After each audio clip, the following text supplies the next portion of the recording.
I'm gonna basically do this, okay? I'm gonna sit up and have my leg like this.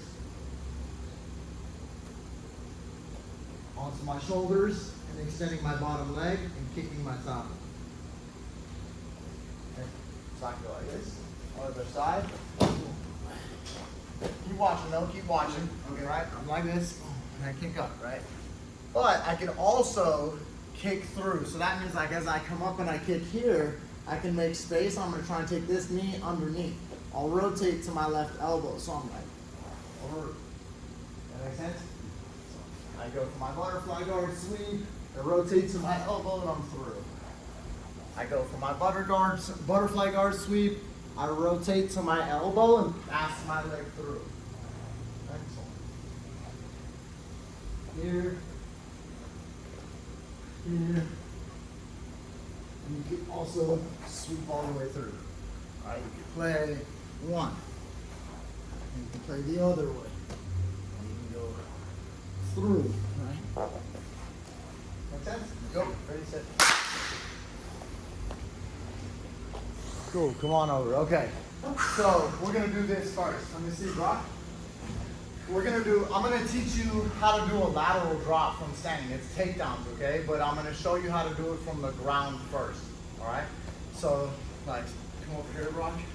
He's gonna be on his knees, and I'm going to have that same warm-up that we just had. I'm gonna be using one hook, okay? He's sitting on his bottom, and I'm gonna have an underhook and an overhook. And like we did when we were standing, I'm gonna hold his tricep. You can overhook it like this, but he has a better chance of limb arming out. This one I could directionally push. I could use my thumb and I'm gonna lay on it. The other thing I'm doing is I'm taking his hand and I'm squeezing it into my armpit so he can't pull that out either. If it were on the ground, I would be hooking it with my elbow, scooping it so that he can't use it again, but then here's the adjustment that he turns his shoulders.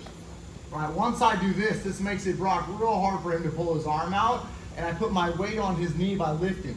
I can never pass my knee across like this, he'll start to smash me. So my knee's on the outside, pushing him that way so that he stays his weight on his knee, and I lift with my hook. My hook is really engaged here. I turn him over, I land with my knee through, and I pop my leg through. Okay. Again, I have butterfly guard. I have an underhook, and an overhook, and my head is gonna go in the direction I wanna sweep. If I don't, Brock could block the whole sweep by pushing my head. So I'm gonna be on the side that I wanna sweep to, okay? I hang onto his arm, I punch the underhook, and I kick him over with my knee and my hook, and as he goes over, my knee drops in the near side pocket so that I can turn it to Kesugitame on the, just like the warm-up we just did. Does that make sense?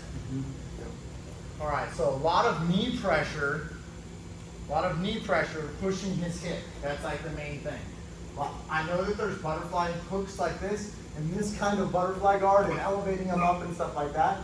One, we're not doing that because my heel to butt really, really hurts. My knee hurts, right? So I don't want to play butterfly guard that way. But also, this is how I'm going to lateral drop the guy when we do it from standing. I hang on his arm, and I'm here. Boom, turns right over. Nice and tight, he never gets his guard back. For your underhand arm that comes across, where do you want that hand? Where does it not really matter? You mean my underhook? The underhook. Well, the higher my underhook is, right? The higher my underhook is, the better opportunity I have for him not to pummel. So if I have his hip right here, it's real easy for him to pummel, right? So I could be like this, I could be like this, I could be just across his body. But I'm using it as a steering wheel. Like this is down and this is up. Like I'm going like that. You know? So we're also no-gi right now. For sure I prefer the gi and butterfly guard. I can grab this gi and launch him. You know? Okay. But I gotta like bump his upper body. I do that with the underhook. And I do that with the leg too though. If you touch your elbow on the sweep, you're not doing it right. You need to lay on your shoulder. I'll even have to like do it behind my rib. Like this is what I'm doing, right? So if I go like this, the rock can pull out a post. Yeah, see how it's balanced? If I do it like that, it's way. I'm just barely pushing my knee to put this weight on the ground. Once I alleviate that, he can pop on his foot. Yeah. I just, not even using my hook, I'm just pushing with my, see, trying to get under me now, like it's harder for him. I give him a little nudge and he goes over. Okay? So for me, I want to keep him on his knee. I don't want him to pop up on his foot. Does that make sense? Yes, sir. One person go, ready, set, one person go. All right, here we go. So,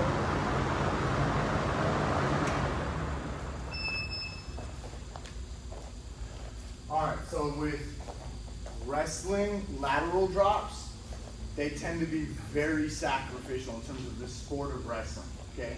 For the beginners, you know, it doesn't matter if we're here, if we're here, there's a bunch of, I can do with double overs as well too, but we're basically arching, throwing, and trying to land over our shoulder in terms of what the goal is there. That being said, if I launch somebody off of both feet, and I push off with both feet, if I turn and give it, I can have a great, magnificent pin. But it's also very hard for a lot of people to do, and it's the risk versus reward isn't so great, right?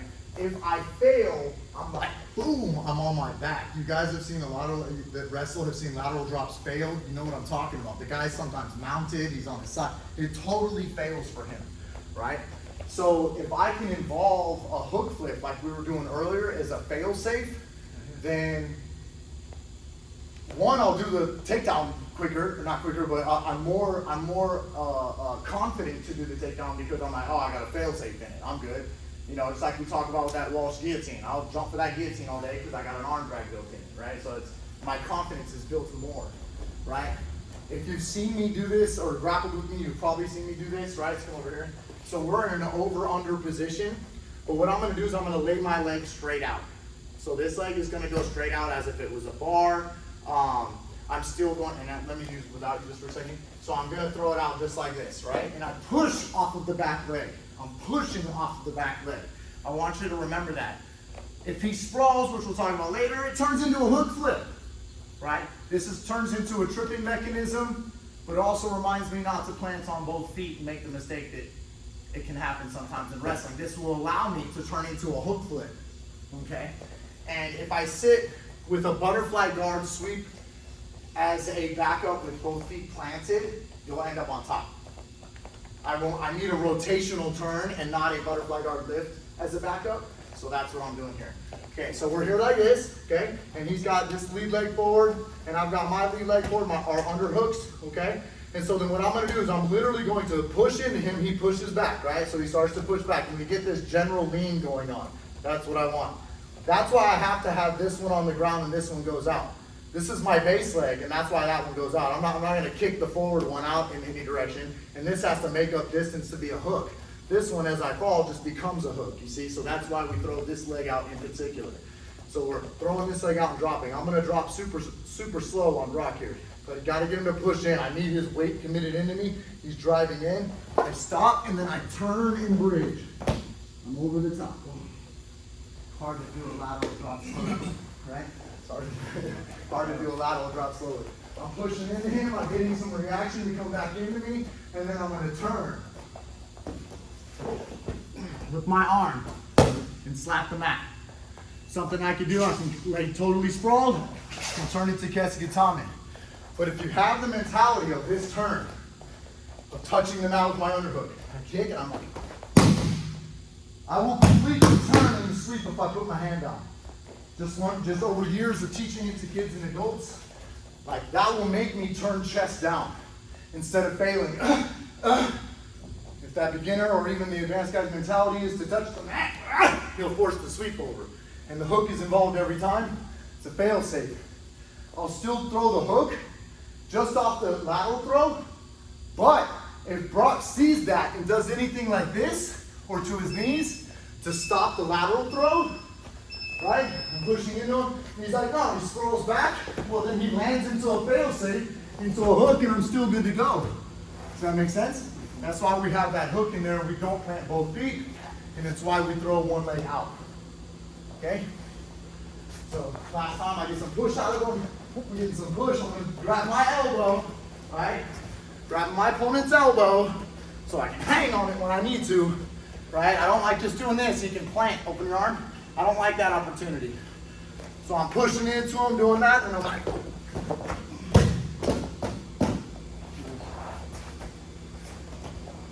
how would you like to follow up? Does that make sense? Yes, sir. So 2 times and switch, 2 times and switch. 1 time, push in, get the lateral throw. Next time, guy drops to knee on his knees a little bit instead of just a full sprawl right away. And butterfly sweep him. Then he can start sprawling a little bit more, and we'll hook flip him even while he's sprawling. Ready, set.